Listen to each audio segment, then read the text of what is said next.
Nós vamos hoje então ter uma comunhão. Então eu senti no meu interior de hoje compartilhar com os irmãos acerca de 3 palavras que aparecem no Novo Testamento.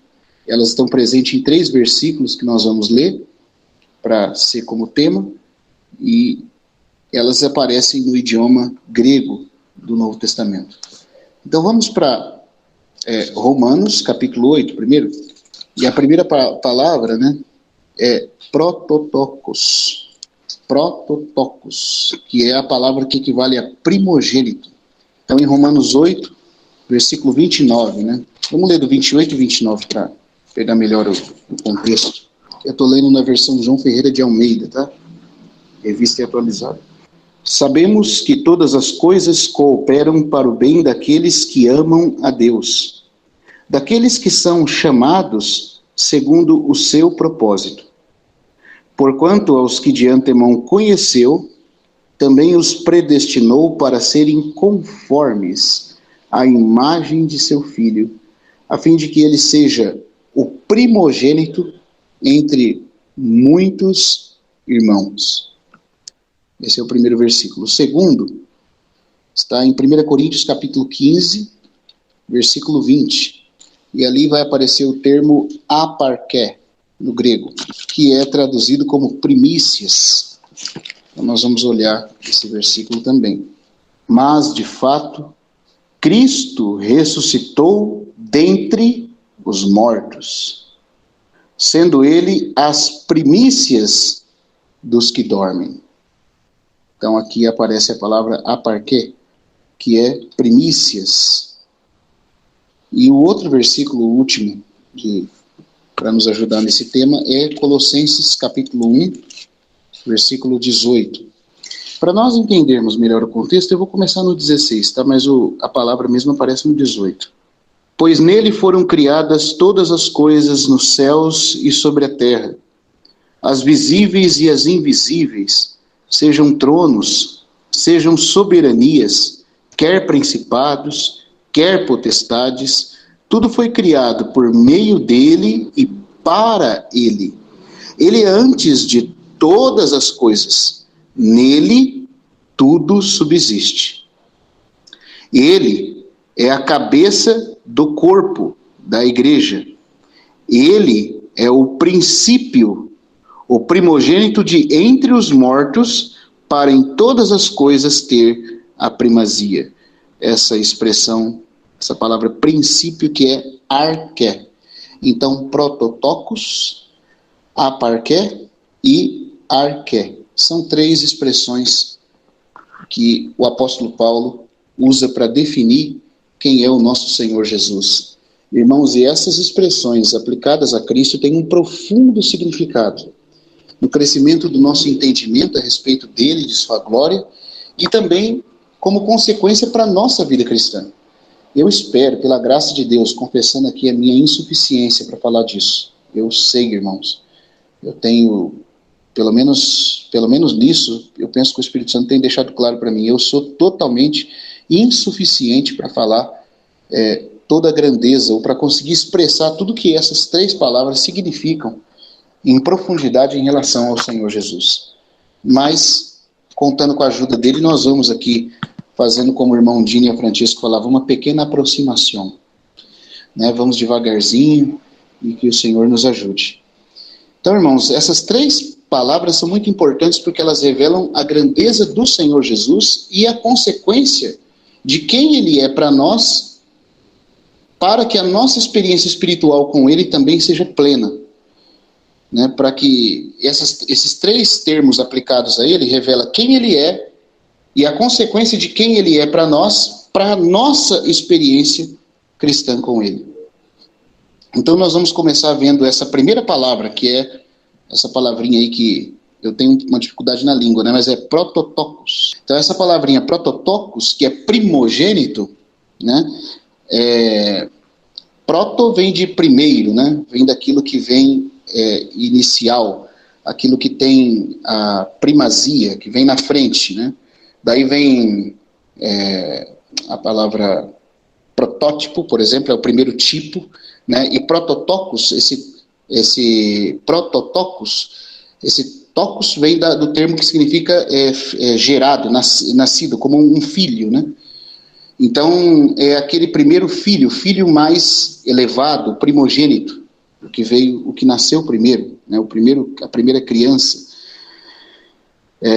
Então, eu queria dizer para os irmãos que nós vamos meditar primeiro nessa palavra, né, que aparece em Romanos 8, 29. Por que Cristo é chamado, irmãos, de primogênito de toda a criação, de primogênito entre muitos irmãos? Existem outras expressões, como Colossenses 1,16, né, que fala que ele, 1,16, e também o 17 que a gente leu aí, falando que ele é o primogênito dentre os mortos. A gente vai ver isso depois. Mas por que ele é chamado de primogênito entre muitos irmãos? Em Romanos, capítulo 8, versículo 29. Em que sentido a Bíblia aplica a expressão primogênito ao Senhor Jesus?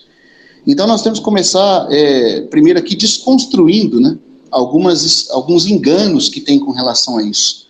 Porque, a fim de nós edificarmos algo espiritualmente dentro de nós, é como Paulo fala, nós temos que destruir fortalezas anulando sofismas. O que é uma sofisma? É uma ideia que parece verdadeira, mas carece da realidade da verdade. Então, baseado numa interpretação errada, de um conceito distorcido, alguns pensam que entendem o que a Bíblia está dizendo com relação à palavra primogênito, quando aplica ao Senhor Jesus. Mas isso é um sofisma. E esse sofisma cria as fortalezas de Satanás na mente das pessoas. E até, irmão, desculpa falar aqui, né, mas eu tenho que ser sincero, até mesmo a nossa própria mente pode ser afetada em vários níveis por esse tipo de engano, se nós não estivermos claros. Então Deus tem que remover a mentira e estabelecer a verdade. Estabelecer o que a Bíblia pensa sobre a questão. Então vamos lá. Quando a gente fala da palavra primogênito no nosso contexto, ela significa o filho que nasceu primeiro. O filho que é o mais velho entre outros que nasceram. Nós vimos aqui em Colossenses, quando a gente leu, é falado que ele é o primogênito, né, no versículo 15, a gente não leu 15, né, a gente leu 16 em diante. Mas se nós voltássemos para o versículo 15, está dito aí, este é a imagem do Deus invisível, o primogênito de toda a criação. E aí diz que nele foram criadas todas as coisas nos céus e sobre a terra, as visíveis e as invisíveis. Sejam tronos, soberanias, quer principados, quer potestades. O que a Bíblia quer dizer quando chama ele de primogênito de toda a criação? E também quando o chama de primogênito entre os mortos e de primogênito entre muitos irmãos. O que significa o termo primogênito na Bíblia? Porque para nós, no nosso contexto, a palavra primogênito, na nossa interpretação, no significado que ela ganha para nós, é simplesmente o filho mais velho entre outros filhos que nasceram. Então a ideia é de que ele é o primeiro entre um grupo que vai vir depois. E aí, aqui cria-se um problema, irmão, se nós não interpretarmos a Bíblia pela Bíblia. Tá? Então primeiro nós vamos ver qual é a ideia falsa e depois nós vamos ver a ideia verdadeira. Uma das ideias falsas com relação a Cristo como primogênito de toda a criação, e depois como primogênito entre muitos irmãos e primogênito entre os mortos, mas começando por aqui, por esse versículo 15, né, embora o nosso foco está em Romanos 8, 29, que fala dele como primogênito entre muitos irmãos, nós vamos ver, vamos ter que desconstruir uma interpretação errada que se tem quando se fala dele como primogênito de toda a criação. Existiu na história da igreja um pensamento que dizia que Cristo ser o primogênito de toda a criação daria a ideia, já que a palavra primogênito para nós é o primeiro entre uma categoria que vem depois, de ordem cronológica, o que muitos interpretaram a partir de um homem chamado Ário, né, de um herege, é que Cristo era o primeiro ser criado e depois dele Deus criou todas as coisas. Porque o versículo fala que ele é o primogênito de toda a criação. Veja, primogênito de toda a criação. Então, Ário passou a entender que Cristo fazia parte da criação de Deus. Que Cristo foi criado e não era eterno como o Pai. Cristo seria criado fazendo parte da ordem cronológica da criação de Deus. Cristo seria o primeiro ser criado da criação, por isso seria o primogênito de toda a criação de Deus. Isso criou uma heresia que depois levou ao arianismo, irmãos. Uma heresia que diminuía a glória do Senhor Jesus, uma heresia que não confessava, não cria na sua divindade. Irmãos, isso é algo muito sério. Porque se nós estudássemos a história da igreja, nós íamos perceber que essa heresia do arianismo permaneceu muito tempo na mente dos irmãos. Um veneno da serpente diminuindo a glória e a honra devida ao Senhor Jesus. E se a glória e honra devida a Ele foi diminuída, a nossa experiência com Ele nunca seria plena, no que tange nem a nossa salvação e nem a nossa edificação. Porque o Senhor Jesus disse assim: aquele que não honra o Filho, não honra o Pai que o enviou. Ele disse que todos devem honrar o Filho do mesmo modo como honra o Pai. Agora, qual é a honra que o Pai tem? É a honra dada ao Deus verdadeiro.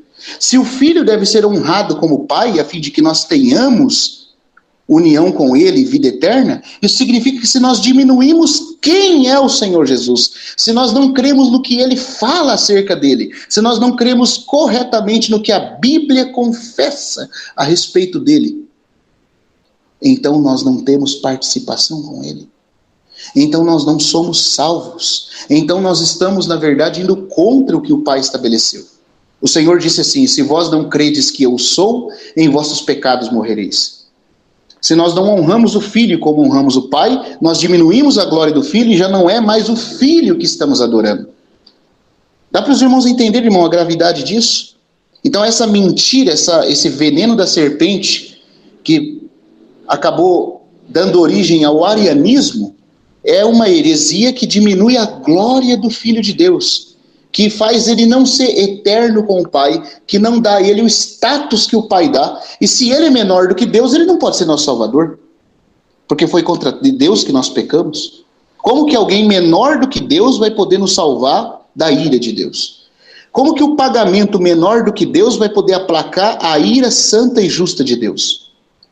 Para que o Senhor Jesus fosse nosso Salvador, Ele tem que ser honrado, Ele tem que carregar em si a mesma dignidade do Pai. Senão o sacrifício não tem um valor infinito para poder saldar uma dívida infinita. Então, irmãos, essa é uma heresia baseada no entendimento errado de Colossenses 1,15 e 16, quando fala que Cristo é o primogênito de toda a criação. Mas se ele... O que significa a palavra primogênito, então? É uma expressão, um conceito errado que Ario desenvolveu, e o diabo usou esse conceito nos primeiros 3 séculos da história da igreja para criar o arianismo, que é a mesma coisa hoje defendido pelos testemunhos de Jeová, que Jesus é o mais elevado das criaturas de Deus, mas não mais do que uma criatura. Que ele é até mesmo o próprio arcanjo Miguel, mas ainda assim uma criatura.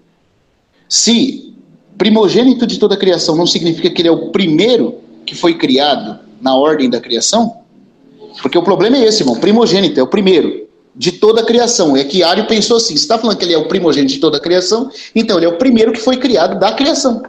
Porque Paulo está dizendo que ele faz parte da criação, mas Paulo não está dizendo isso. Então, qual é a ideia correta a respeito disso? Para nós entendermos essa questão, eu queria que os irmãos fossem comigo lá no capítulo de Salmo 89. Por isso que nós temos que conferir a Escritura com a Escritura. E nós vamos ver a implicação disso, dele ser o primogênito de toda a criação, na ótica bíblica, para podermos entender como ele é o primogênito entre muitos irmãos. E que consequência maravilhosa isso tem para a nossa vida, para a nossa relação com ele, para a nossa vida espiritual, para a nossa participação naquilo que Deus quer e que Deus planejou para nós através de Cristo. Mas primeiro nós temos que ver o correto entendimento dessa expressão. Então vamos em Salmo 89, versículo 22. No 22 não, é o 27, mas vamos começar no 22 para nós pegarmos melhor o contexto. Aqui tem uma profecia messiânica a respeito do Senhor Jesus, prefigurado em Davi. Os irmãos vão perceber, se a gente ler esse salmo com cuidado, que alguns versículos que aqui estão não podem se cumprir pessoalmente em Davi. eles têm que apontar para aquele descendente prometido a Davi.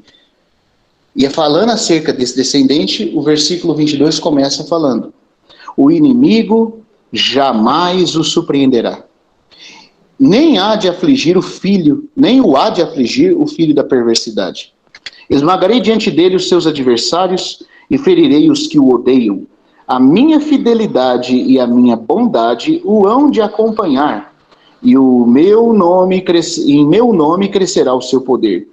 Porei a sua mão sobre o mar e porei a sua mão sobre o mar e a sua direita sobre os rios. Ele me invocará dizendo: tu és meu Pai, meu Deus e a rocha da minha salvação. Agora olha o 27, irmãos. Falo-ei por isso, meu primogênito. E agora olha a continuação. O mais elevado entre os reis da terra. Os irmãos sabem que a poesia hebraica, ela não tem o costume de rimar sons. Ela rima ideias. Ou ela contrasta ideias, ou ela rima ideias, fazendo uma complementação do que foi dito na linha de cima, na linha de baixo. Então ela é mais rica do que a poesia ocidental. A poesia ocidental a gente rima som. Na poesia hebraica oriental, você tem uma ideia colocada na linha de cima e uma complementação ou um enriquecimento do significado dessa ideia na linha de baixo. Quando também não faz por contraste. Às vezes você põe uma ideia em cima e para poder mostrar o que é diferente desse tema que você está abordando em cima, você faz um contraste na linha de baixo. Mas aqui no Salmo 89, versículo 27, o caso aqui é de complementação. É de rimar ideias, de fazer paralelismo de ideias. Uma ideia paralela da outra. Uma complementação no entendimento do que já foi dito. Então, o que significa para Deus, para o Espírito Santo? Esse versículo é tão importante, irmãos, porque ele nos ajuda a entender o que a Bíblia quer dizer quando chama o Senhor Jesus de primogênito. O que o Espírito Santo quer dizer quando chama o Messias de primogênito de Deus. Então o versículo 27 vai dizer: falo-ei por isso o meu primogênito. E o que significa ser meu primogênito? O versículo, a linha de baixo do versículo vai complementar a ideia. Vai dizer: o mais elevado. Veja que a ideia de primogenitura, até se nós estudarmos a primogenitura ao longo da Bíblia no Antigo Testamento, ela não tem muito a ver com o filho que nasce primeiro, porque se fosse desse jeito, a primogenitura não podia ser tirada de Rúben e dada a José. Porque quem é o filho primogênito por nascimento que vem primeiro? Rúben. Mas quem é o mais elevado dos seus irmãos? José. Então a primogenitura foi tirada de Rúben, que falhou, que ofendeu, entristeceu seu pai, e foi dada a José, que se tornou o mais ilustre dos seus irmãos. Existe até uma expressão em Gênesis 49, quando Jacó está abençoando José, ele fala que as bênçãos dos cimos eternos têm que vir sobre a cabeça de José, daquele que foi o mais distinguido entre os seus irmãos. Então a ideia de primogenitura tem a ver com grau de dignidade e não com ordem de nascimento.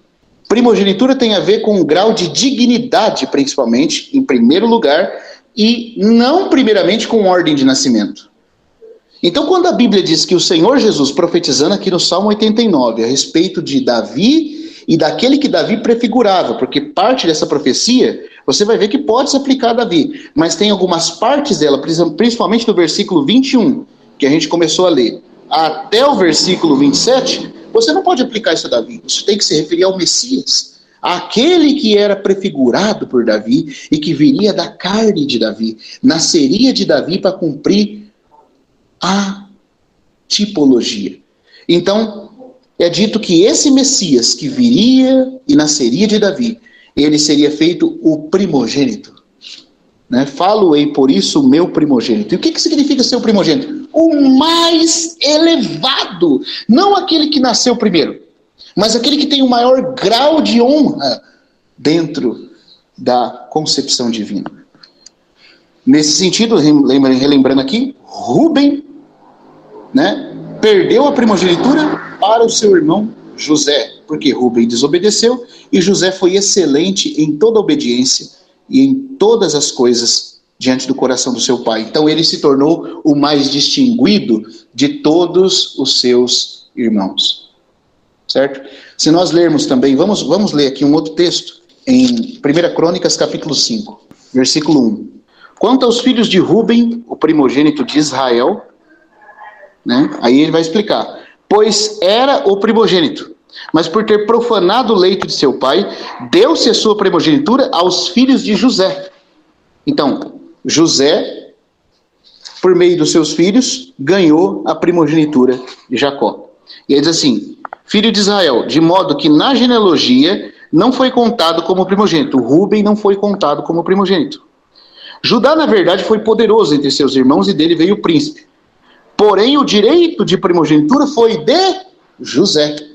Então, primogenitura não tem a ver com aquele que nasce primeiro no conceito divino. No conceito divino tem a ver com grau de dignidade.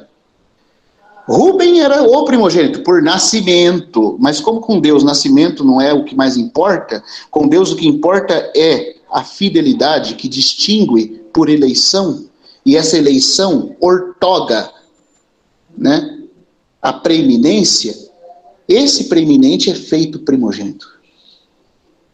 Também em Gênesis 49, vamos lá em Gênesis 49 para a gente ver isso também lá, irmãos. Eu citei aqui, mas eu acho que seria bom a gente ler. Vamos ver aqui a bênção sobre José. Vamos ler do 22 em diante. Os irmãos vão ver que essa bênção dada a José é a maior das bênçãos aqui de Gênesis 49. Não sem razão, não sem motivo. Versículo 22. José é um ramo frutífero junto à fonte. Seus galhos se estendem sobre o muro. Os flecheiros lhe dão amargura. Atiram contra ele e o aborrecem. O seu arco, porém, permanece firme. Os seus braços são feitos ativos pelas mãos do poderoso de Jacó. Sim, pelo pastor e pela pedra de Israel. Pelo Deus de teu pai, o qual te ajudará. Pelo Todo-Poderoso, o qual te abençoará. Com bênçãos dos altos céus, com bênçãos das profundezas, com bênçãos dos seios e da madre. As bênçãos de teu pai excederão as bênçãos de meus pais, até o cimo dos montes eternos, estejam elas sobre a cabeça de José, e sobre o alto da cabeça do que foi distinguido. Está vendo só? Do que foi distinguido, do que teve a preeminência, do que foi eleito entre os seus irmãos.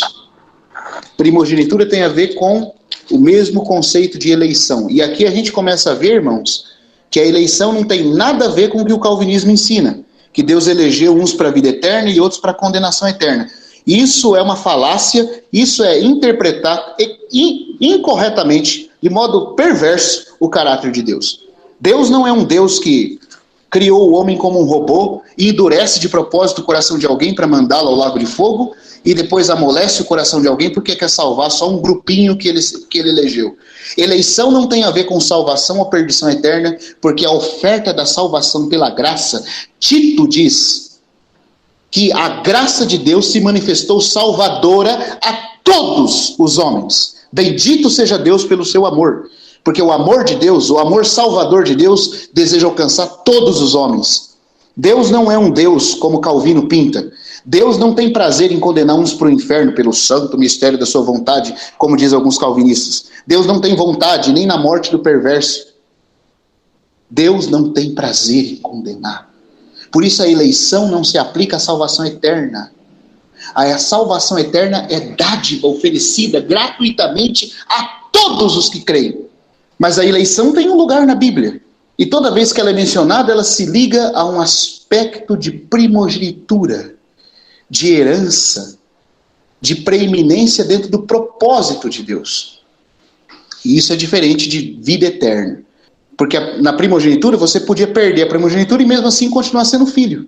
O fato de alguém perder a primogenitura e por isso perder a eleição, porque eleição no Novo Testamento tem a ver com o conceito de primogenitura no Antigo Testamento, porque essa primogenitura é o que distingue, e o que distingue é o que torna eleito a pessoa, por ter sido aprovado enquanto o outro foi reprovado. Bom, por essa eleição estar ligada à primogenitura se liga à herança, e herança se liga a governo, a posição, a nível de honra. Mas de maneira nenhuma aquele que não é um eleito deixou de ter o privilégio de ser filho. Portanto, irmãos, a dádiva de se tornar filho pela graça é algo que Deus oferece a todos os homens. Mas entre todos que ele oferece a dádiva gratuita da salvação eterna que torna os homens filhos, ele distingue alguns pela sua obediência. Ele distingue alguns por ter sido como o filho que agradou Jacó, por ser como José. E rejeita outros para essa primogenitura, mas não para deixar de ser filho. Rúben perdeu a primogenitura e nem por isso deixou de ser filho de Jacó. Foi filho. Para sempre foi uma tribo na história de Israel, mas não teve a herança, não teve os privilégios de herdeiro. Esses foram dados a José. Então, irmãos, quando a Bíblia fala de eleição, nós temos que entender a eleição, senão nós vamos macular o caráter de Deus. A graça salvadora, irmãos, o amor de Deus, está aberto a todos os homens. A graça se manifestou salvadora a todos os homens. Deus deseja que todos os homens sejam salvos e cheguem ao pleno conhecimento da verdade. Não estou dizendo que ele vai salvar todos, tá? Eu estou falando aqui de um desejo, não estou falando que ele vai fazer, eu não sou universalista. E ele não vai fazer com todos, não é porque ele não quer, é porque alguns não querem. Porque a graça está operando para salvar todos. E ele tem sinceras intenções no seu coração, que todos os homens, até o mais perverso de todos, se convertam e seja salvo. Mas entre os que são salvos, alguns obedecem e outros não. E os que obedecem e dão prazer a Deus se tornam seus distinguidos, se tornam seus eleitos, que são provados e aprovados no meio do teste de Deus. E por isso podem se tornar os seus eleitos. E ter assim a primogenitura. Então, primogenitura, na Bíblia, eu fiz esse parêntese aqui, mas é só para dizer isso, que primogenitura tem a ver não com ordem de nascimento, mas sim com grau de honra. Então, quando é dito que o Senhor Jesus é o primogênito de toda a criação, nós temos que entender no conceito bíblico, porque senão nós vamos pegar a semântica da palavra primogênito aplicada aqui ao contexto nosso no Ocidente, e vamos pensar como o Ário pensou, ou como ele foi, na verdade, contaminado pelo diabo, ao pensar que Jesus é um ser criado, fazendo parte da criação, sendo o primeiro ser criado. Isso é uma heresia diabólica. Isso desonra o Filho. Isso diminui a glória do Salvador. E se Cristo é uma criatura, ele não pode nos salvar, irmãos. E quem crê que ele é uma criatura está perdido. Está perdido. Eu não ouso dizer que não tem, por exemplo, pessoas que eu amo, né, entre os testemunhos de Jeová, que acreditam que ele é uma criatura sem entender direito o que é isso. Eles falam que ele é primogênito, que ele é, na verdade, uma criatura, mas Deus sabe no coração que tem pessoas lá que estão insatisfeitas com isso, que na verdade ensinam isso sem nem estar claras disso, e por isso no final são levadas a um entendimento correto e se convertem. Mas todo aquele que estabelece no seu coração, com clareza, com total obstinação, que Cristo é primogênito no sentido de ser criado, você pode estar certo de uma coisa: essa pessoa não tem a vida eterna. Porque todos devemos honrar o Filho do mesmo modo como o Pai é honrado. E o Senhor Jesus disse: se não credes que eu sou, em vossos pecados morrereis. E os judeus sabiam muito bem o que ele queria dizer: se não credes que eu sou. Eu sou, egomei, é a expressão que indica o nome do Eterno, o nome de Yahvé. Se não credes que eu sou, em vossos pecados morrereis. Então nós temos que honrar o Filho como o Pai é honrado. O Filho não é criado, o Filho é Deus com Deus. Então isso é uma heresia ariana. E, sem querer, muitos dos testemunhos de Jeová ensinam essa mesma heresia hoje. Os testemunhos de Jeová é um movimento neo-arianista, de Ário, não do arianismo de Hitler, tá? Mas do Ário lá de Alexandria. Então, irmãos, o que significa primogênito? O mais elevado, o que tem maior honra, o que foi distinguido, o que foi, na verdade, feito o eleito entre um grupo que não tem a mesma honra. Quando é dito em Colossenses que ele é o primogênito de toda a criação, significa que na criação de Deus, ele ocupa um lugar mais elevado porque ele é co-criador com o Pai. Certo? Não que ele foi criado junto com a criação, mas que ele, na verdade, é o meio pelo qual o Pai criou e também sustenta todas as coisas. Porque nele foram criadas todas as coisas. Veja só que interessante, até a tradução da João Ferreira explica isso muito bem, quando no final do versículo 15, a própria tradução no português, seguindo a ideia do que está presente no grego, ela fala que ele é o primogênito de toda a criação, no final do 15, pois, olha a conjunção pois. Por que ele é o primogênito de toda a criação? Porque ele é criado com ela? Não. Ele é o primogênito mais elevado, o mais distinguido, o mais importante no meio de toda a criação de Deus, porque nele foram criadas. Ora, se nele foi criado todas as coisas, ele não faz parte da própria criação. Ele é, o lugar, a esfera onde toda a criação subsiste. Por que ele é o mais elevado, o mais distinguido em todo o propósito criador de Deus? Porque ele é a esfera aonde toda a criação foi criada. Quando diz aqui que nele foram criadas, indica que ele é o lugar sustentador de toda a criação. É no ser, é no poder inerente da pessoa de Cristo, que todas as coisas, desde a menor partícula, irmãos, até a maior galáxia, permanece existindo. Desde o gafanhoto, da larva que rasteja pelo chão, até o mais poderoso serafim que circunda o trono de Deus, todas as criaturas, visíveis e invisíveis, todo o universo criado é sustentado, é preservado dentro do poder da pessoa de Cristo, do poder infinito que abrange todas as coisas. Cristo é a esfera na onde toda a criação foi criada. É por isso que ele é o primogênito. Nesse sentido, ele é muito mais elevado que a criação. Ele não é uma criatura, ele é mais elevado que a criação. Por quê? Porque a criação não se banca, a criação não se mantém, a criação não subsiste por si mesma. Irmãos, desde o nível mais alto, do anjo mais elevado, da glória mais perfeita de qualquer criatura celeste, até o nível da formiguinha que anda pelo chão, todas as coisas acontecem porque elas são mantidas pelo poder integrador da pessoa do Senhor Jesus. Nem mesmo Satanás e seus demônios, nem mesmo os espíritos caídos são livres e autônomos nesse universo. Para que eles existam, Cristo precisa permitir e consentir que eles possam existir. Veja, consentir que eles existam. Eu não estou dizendo que Cristo consente com as ações deles. Mas Cristo, pelo poder que emana da sua pessoa infinita, porque ele é Deus, e portanto ele é infinito, ele também é onipresente e onisciente, e ele é imanente, significa que ele enche toda a criação. Ele enche toda a criação. E toda a criação, por outro lado, está nele existindo. É por isso, pois, a conjunção. Por que ele é o primogênito de toda a criação? Pois nele foram criadas todas as coisas. A ideia de Paulo não é que ele é uma criatura junto com a criação. A ideia de Paulo é que ele é o primogênito, ele é o mais elevado, ele é o distinguido de tudo, porque toda a criação para existir depende dele. Depende daquele por meio de quem o Pai trouxe todas as coisas à existência, irmãos. Sabe o que isso implica para mim e para a sua vida? Sabe o que isso implica? Isso implica que não há acaso, não há coincidência, não há sorte. O que há é providência de Deus. Se alguma coisa está nos acontecendo, quer no passado, no presente e no futuro, tudo o que acontece está imanentemente dentro dele.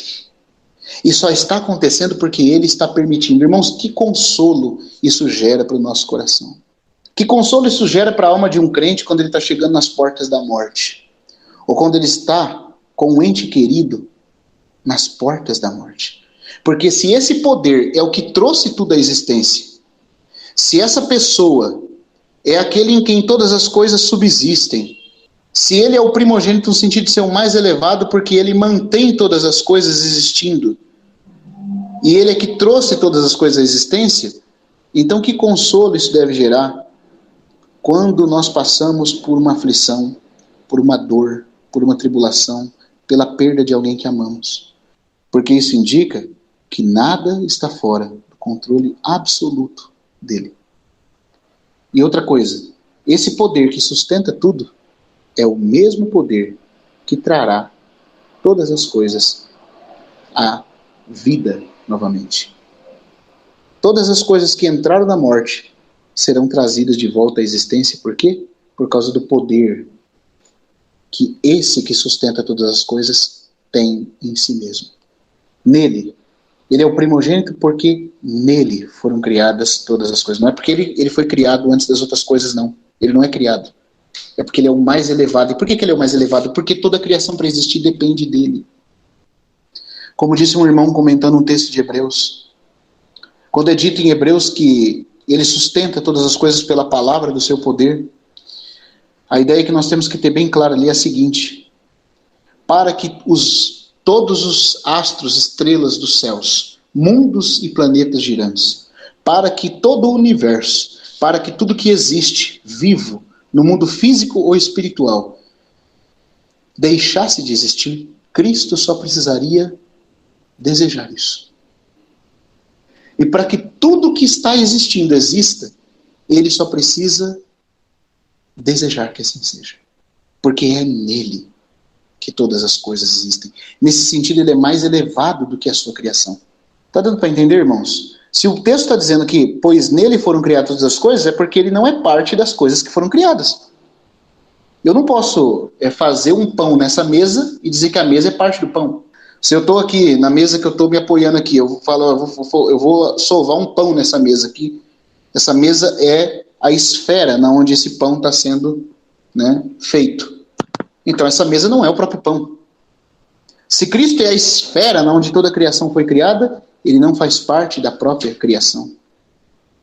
Mas então como que ele é o primogênito? Ele é o primogênito no sentido bíblico, no sentido de ser o mais elevado, de ser aquele que recebe toda a honra e toda a glória, porque é nele que tudo foi criado. Bom, esse é o sentido que ele é primogênito da criação. E aqui eu posso dizer da velha criação. Porque agora nós vamos ver essa mesma expressão ser usada em Colossenses, no versículo 18. E que vai, na verdade, estar vinculada com aquilo que a gente leu em Romanos 8:28. 8:29, aliás.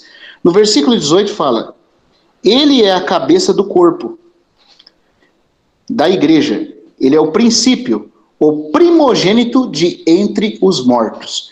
Nós vamos perceber, à medida que a gente for lendo aqui, compartilhando, que essa expressão primogênito dentre os mortos equivale a primogênito entre muitos irmãos. Ela tem uma relação com esse outro termo.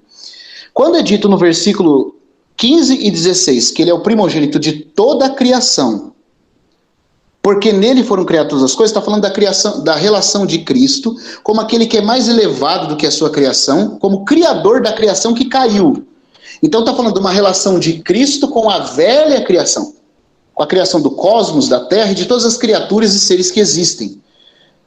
Certo? Essa é a relação de Cristo como criador para com toda a criação original de Deus.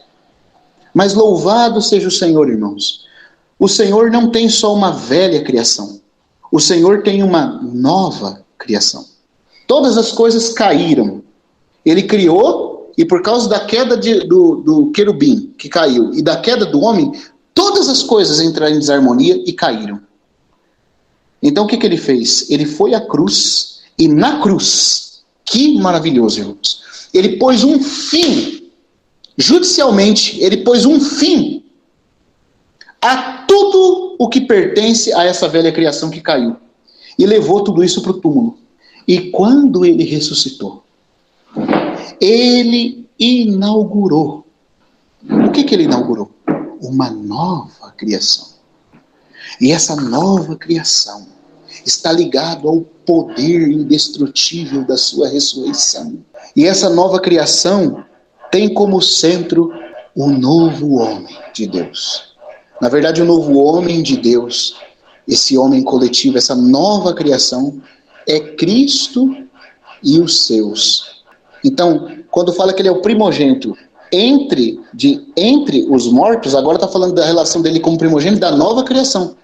Veja, a velha criação que ele era o primogênito no sentido de ser mais elevado, porque criou e sustentou, essa criação caiu, então aquele que é o cabeça dela e primogênito dela se encarnou, e quando ele foi à cruz, ele levou toda essa criação caída com ele, e pôs um fim a ela, e a levou para dentro do túmulo. Quando ele foi sepultado, irmãos, ele estava levando todas as coisas para dentro da sua morte.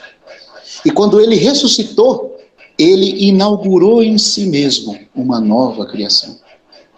E essa nova criação, e eu falo criação, não nova criatura, a expressão grega é nova criação.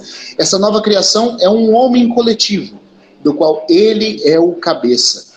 Ele é a cabeça desse corpo e a igreja é o corpo. E esse corpo com a cabeça é o novo homem. Só que essa nova criação, para ela existir, ela também tem que ter nele o seu novo princípio. Então ele é chamado aqui de o primogênito de entre os mortos. Veja, ele era o primogênito de toda a criação, no sentido de ser criador e sustentador dela.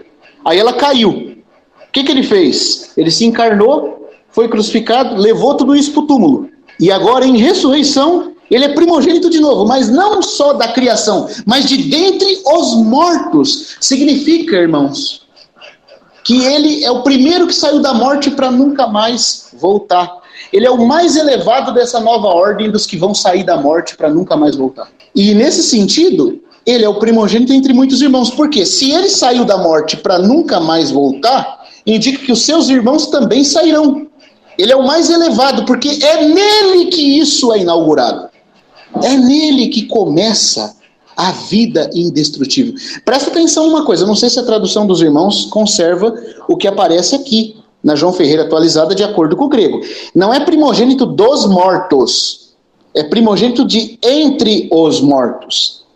De entre, ek, saído do meio de. Significa que os demais mortos ficaram na morte e Cristo foi o primeiro que saiu dela, enquanto outros permaneceram sobre o domínio dela.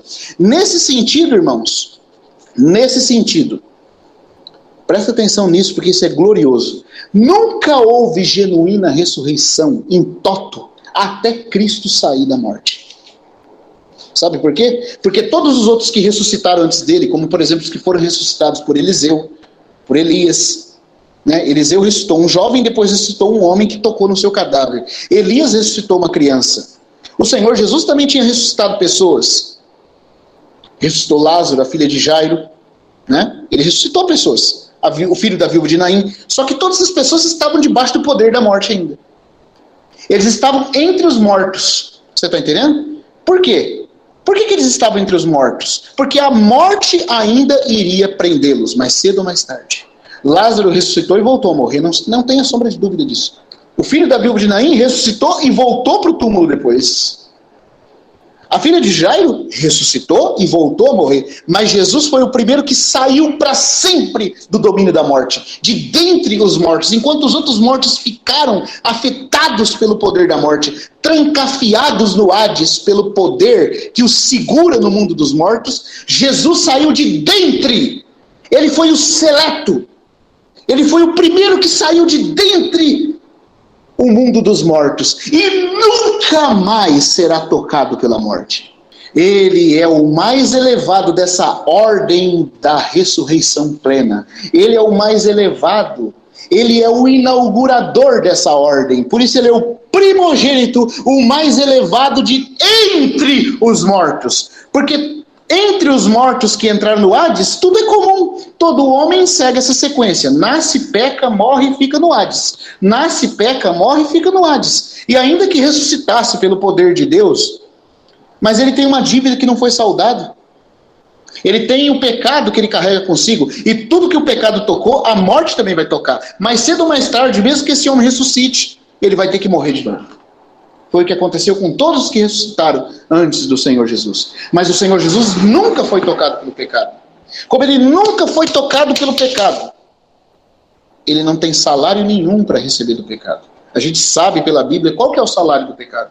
O salário do pecado é a morte. Tudo que o pecado tocou, a morte também vai tocar. Mas o que acontece se um ser que nunca foi tocado pelo pecado entrar no domínio da morte? Ele não tem salário para receber do pecado.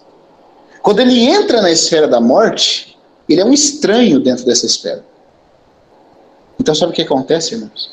Pedro vai dizer que era impossível que o Senhor Jesus fosse retido pelos grilhões da morte. Ele sai, não só, irmãos, do território do Hades, ele sai de dentro do Hades e sai com uma plenitude tal de vida que ele nunca mais tem nada a ver com a morte. Enquanto os outros mortos ficam, e não se assusta, eu quero dizer uma outra coisa aqui. Mesmo os que estão vivos aqui agora, estão contados entre os mortos diante de Deus. Sabe por quê? Porque em nós há o pecado, e portanto a morte nos toca, e portanto a morte prende os homens em geral. A Bíblia diz que Satanás tem o poder, a exousia, a autoridade da morte, e por meio dela ele põe o pânico e o pavor sobre todos os homens. Porque todos os homens têm medo da morte, e por meio desse medo da morte, Satanás escraviza a todos. Porque todos diante de Deus são contados como estando debaixo do poder da morte. Por que estão debaixo do poder da morte? Porque estão debaixo do poder do pecado. Tudo que o pecado tocou, a morte vai tocar. Mas o Senhor Jesus nunca foi tocado pelo pecado. Você pode dizer, mas nem no momento que o pecado foi posto sobre ele, foi posto sobre ele, nunca encarnou nele, nunca entrou na natureza dele. Ele sempre foi e será o santo de Deus. Então, como santo de Deus, ele entra no território da morte, que é o território para onde vão os que pecam, mas ele nunca pecou. Ele não tem salário para receber do pecado. Aí sabe o que acontece? Ele causa uma indigestão na morte, se é que nós podemos dizer isso. Ele é como uma comida mal engolida pelo Hades. O Hades é obrigado a vomitá-lo, como o peixe foi obrigado a vomitar Jonas. E aí, irmãos, ele sai de dentre os mortos. Quando ele sai de dentre os mortos, ele inaugura um tipo de existência humana que nunca existiu. Você sabe qual é o tipo de existência humana que nunca existiu? O tipo de existência imortal, que vive na plenitude da ressurreição. Uma vida humana que está plena da glória de Deus, que está plena da imortalidade que só existia em Deus. Irmãos, eu não sei se eu consigo surpreender vocês com isso, mas a coisa mais gloriosa que aconteceu na ressurreição de Jesus, no que tange a nós, porque ele é o nosso representante ao ressuscitar, é que ele ressuscitou como homem. Existe um homem agora que está vivo para todo sempre numa vida imortal e que usufrui dessa vida imortal. Nunca antes a espécie humana havia conhecido a imortalidade. Nunca. Porque a imortalidade tem a ver com uma qualidade de vida que só existia em Deus. Tem a ver com uma vida que a morte não tem nem chance de tocar. Você está entendendo? Você pode falar assim, mas Adão, antes do Éden, não tinha pecado, ele podia viver para sempre. Mas isso não é imortalidade. Porque ainda havia a chance de ele viver para sempre, mas também havia a chance dele cair.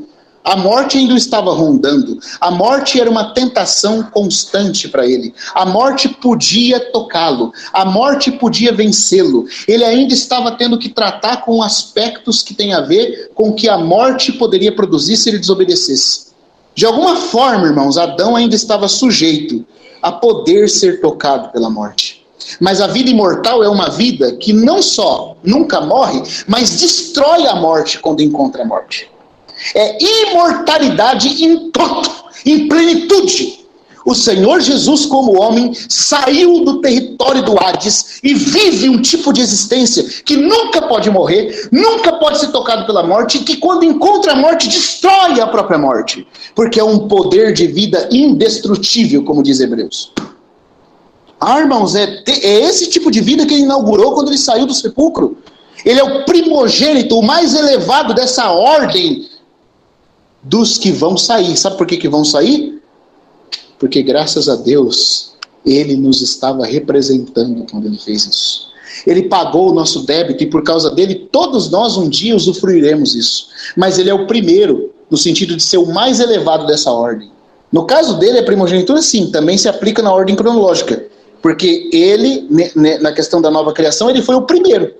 E também é o mais elevado. Por que ele é o mais elevado? Porque sem ele nada disso tem início.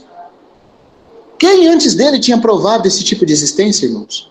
É por isso que quando eu e você estamos abatidos, enfraquecidos, quando nós estamos alienados de qualquer coisa da vida celestial, na nossa experiência diária, pensamentos, que desestabilizam a nossa mente, depressão, angústia, e você se volta ao Senhor do seu espírito. Sabe qual é o poder que organiza os seus pensamentos? Sabe qual é o poder que energiza a sua vontade para você conseguir ter decisão com domínio próprio? Sabe o que é aquilo que organiza os seus sentimentos, vivificando eles de paz, de amor e de alegria? É o poder da ressurreição. é o poder dessa vida que saiu para nunca mais ser tocada pela morte e que destrói a morte toda vez que a encontra. Louvado seja o Senhor por isso. Ele é o primogênito, o mais elevado dessa nova ordem que Deus inaugurou. Desse novo início feito por Deus. Mas ele é o primogênito por quê? Ele é o mais elevado, mas não é o único. O que indica que muitos outros também provarão a mesma realidade, em plenitude. Hoje nós provamos no nosso espírito.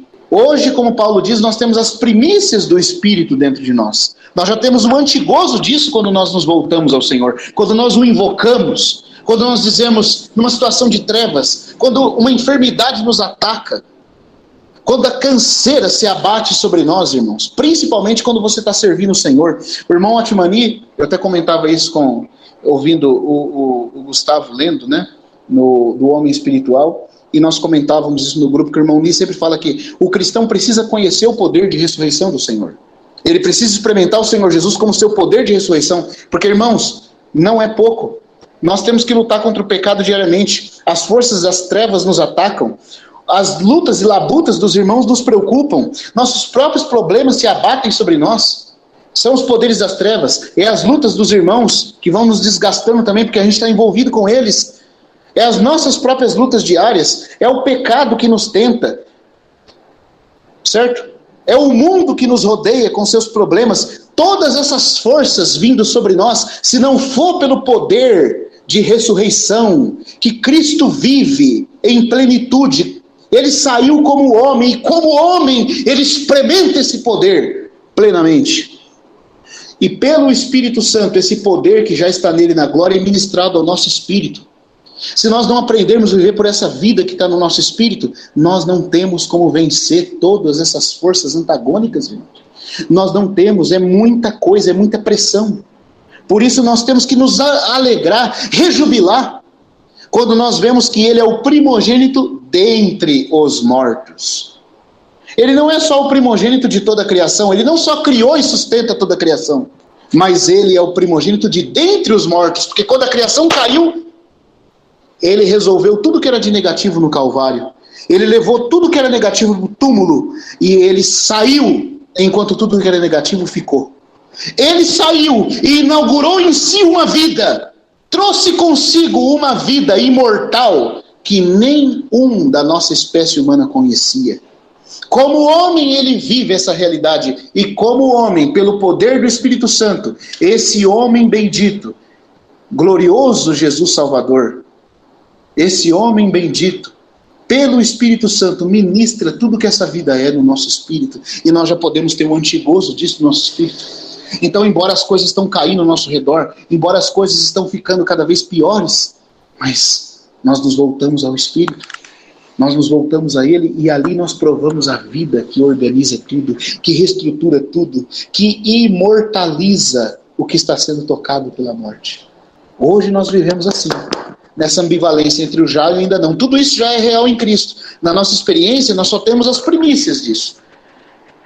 Mas vai chegar o dia, irmãos, que essa vida que está no nosso espírito, depois de transformar a nossa alma, vai glorificar também o nosso corpo.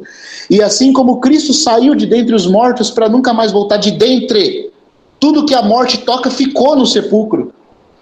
E ele saiu com uma vida totalmente nova, indestrutível. Assim como ele saiu, nós também sairemos e entraremos plenamente nessa experiência. Isso, irmãos, é para nos alegrar.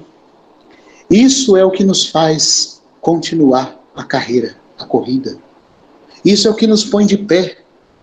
Isso é o que fazia Paulo, como a gente viu na semana passada, dizer: embora abatido, não destruído, embora entristecido, mas sempre alegre, embora perplexo, sem saída, não totalmente sem saída, por causa dessa vida. Essa vida é a vida que destruiu a morte, que saiu do túmulo para nunca mais voltar. Irmãos, eu não sei se eu consigo impressionar vocês, eu fico encantado quando eu medito nisso, sabe? Nunca antes a nossa espécie humana havia conhecido essa vida. Não havia um da nossa raça, irmãos, nem Jó, nem Noé. Não havia um da nossa raça que havia experimentado o que é essa vida que Deus já tinha pré-ordenado para nós. Mas por causa da queda, nós nos afundamos.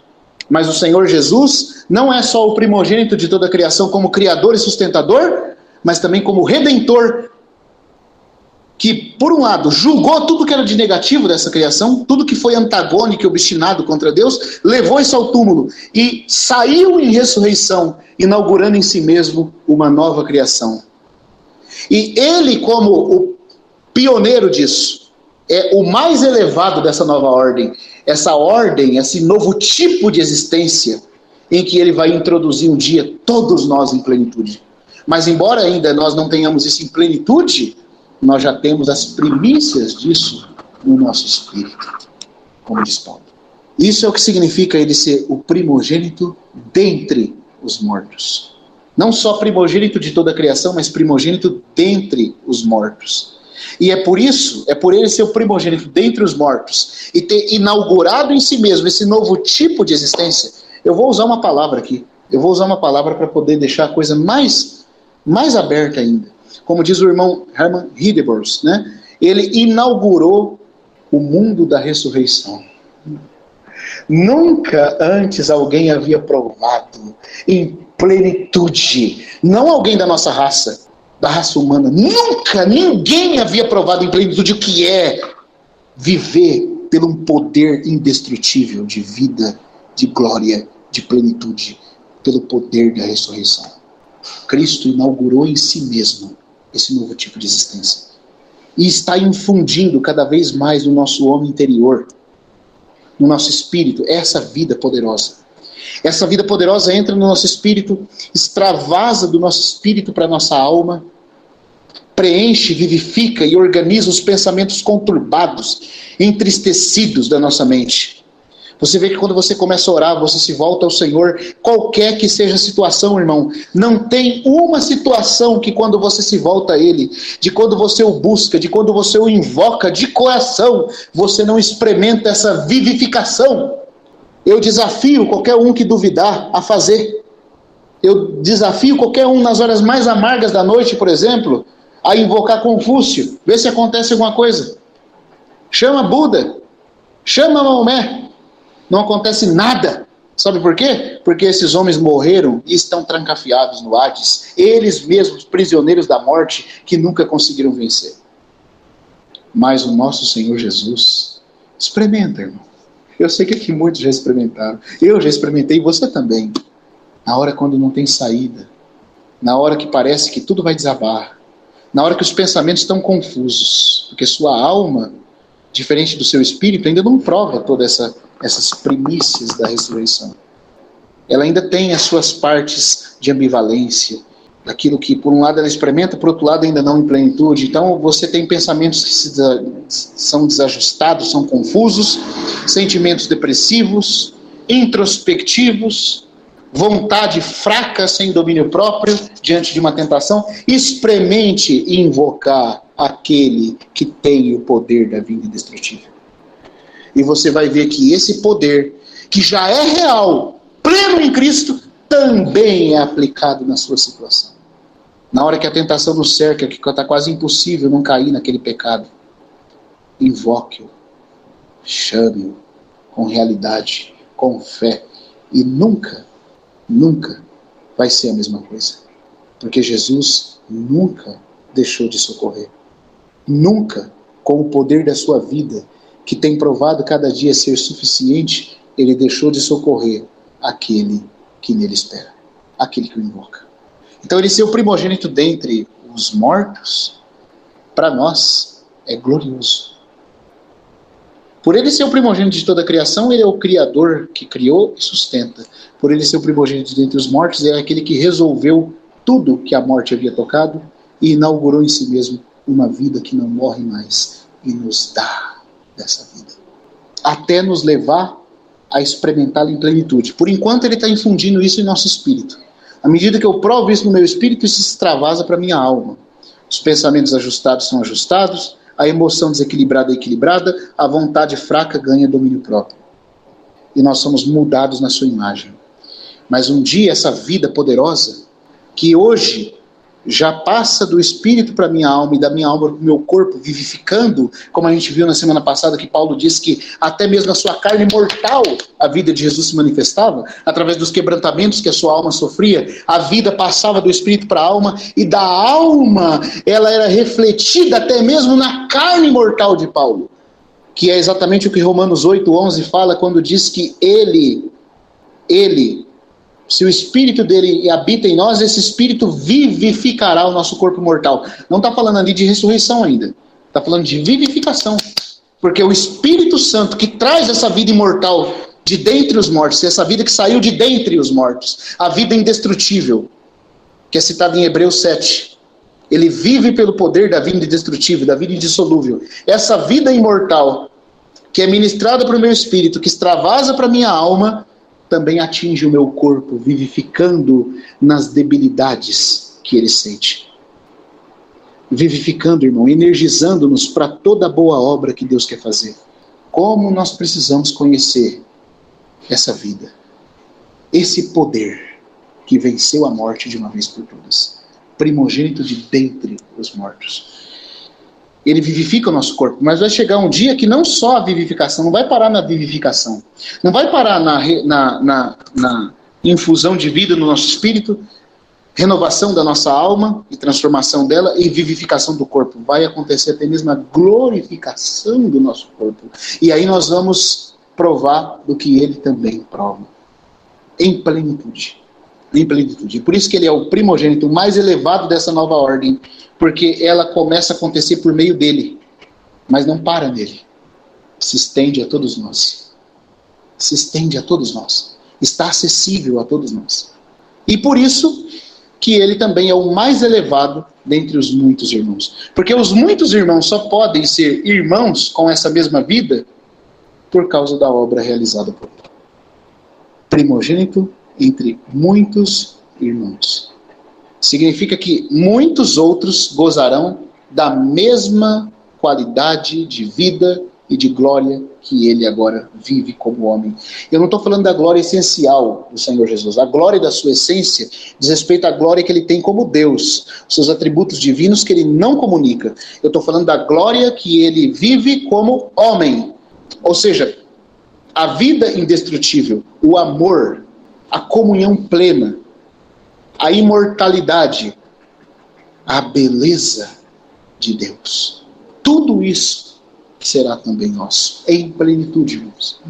Então, por isso ele é o primogênito entre muitos irmãos. Porque no sentido de glória conquistada, ele tem muitos irmãos com quem ele vai repartir.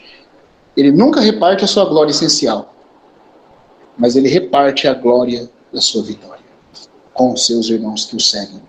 Isaías fala assim: eu sou o Senhor, a minha glória não darei a outro. Aí você fala, Deus não reparte a sua glória. Mas lá em João 17, o Senhor Jesus ora e diz: Pai, eu lhes tenho transmitido a glória que me deste. Uai, e agora? Deus fala que não reparte a sua glória em Isaías. E em João 17 o Senhor fala que tem transmitido a glória que ele recebeu do Pai a nós. É que uma é a glória essencial. A outra é a glória da sua obra, da sua salvação, do que ele realizou. É a glória econômica, podemos dizer assim. Se a gente usar um termo teológico aqui, é a glória econômica. Deus não reparte a glória em essência, mas Deus reparte a glória da economia salvadora.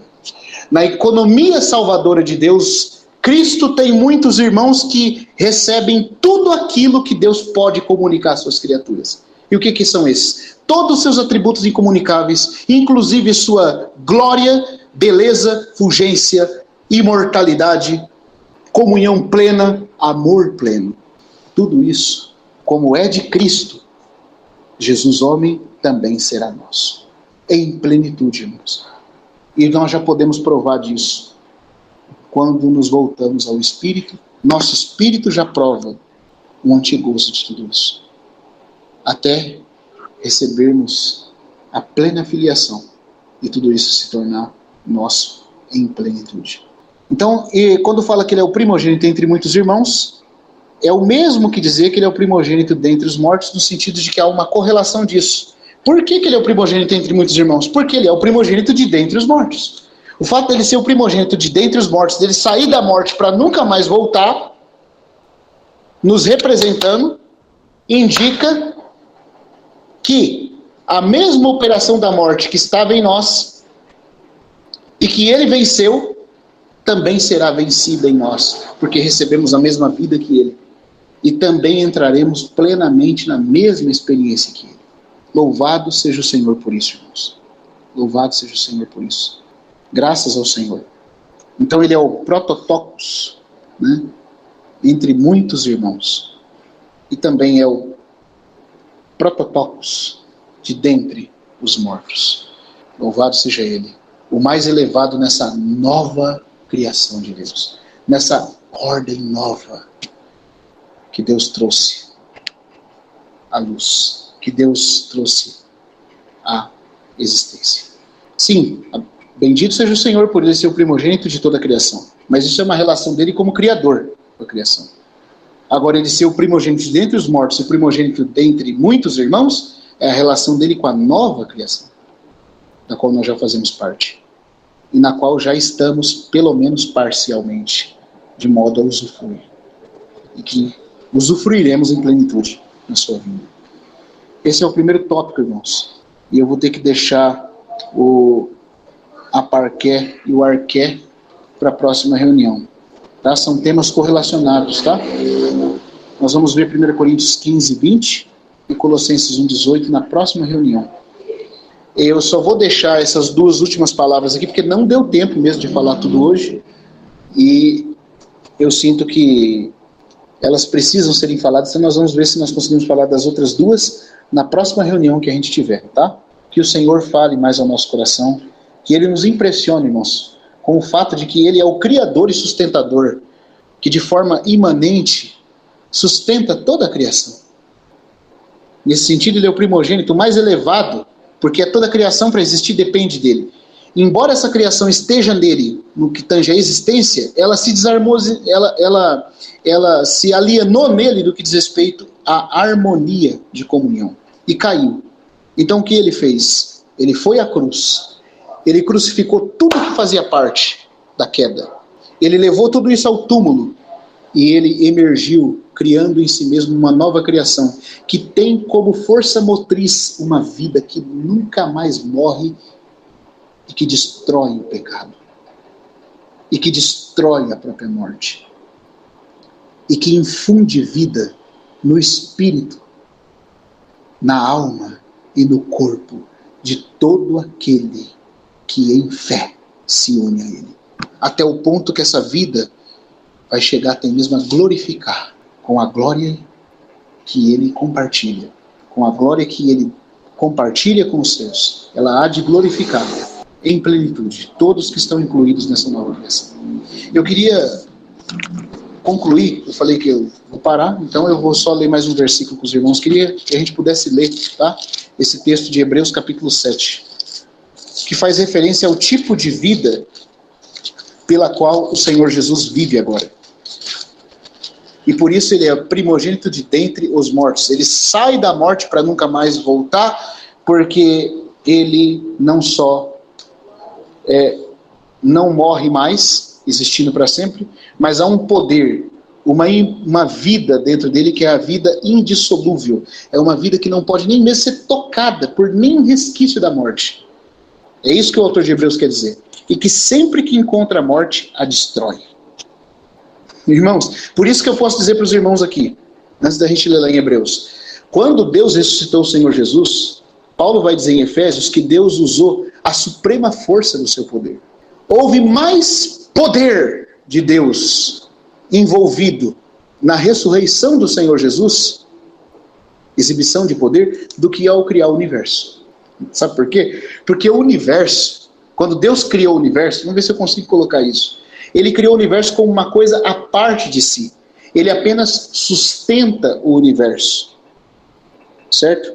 Em si mesmo, como um ser infinito e imanente que é. Ele sustenta o universo. Mas o universo é o universo e Deus é Deus. Mas a nova criação de Deus é uma criação que não só é criada à parte de Deus. Ela é criada com a própria vida indestrutível de Deus. Ah, irmãos. A nova criação participa de algo que é inerente ao próprio Deus. Deus se coloca em união vital com essa nova criação.